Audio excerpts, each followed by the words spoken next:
Hello mga madam! So for today's recipe ay magluluto naman ako ng super easy at super sarap na buttered garlic shrimp. Ito yung paborito ng mga anak ko at paborito na rin ng mga kaibigan ko.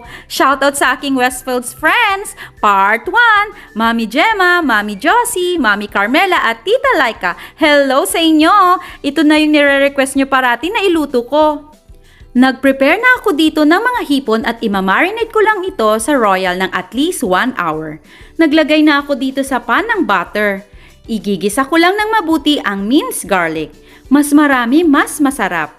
Tapos, inilagay ko na ang ibinabad kong mga hipon kanina. Tinimplahan ko lang ito ng konting asin, paminta at 1 teaspoon of paprika. Naglagay din ako ng garlic salt para mas lasang-lasa talaga ang garlic. At 1 teaspoon of red pepper flakes. Pinakuluan ko lang ito ng mga 5 to 10 minutes at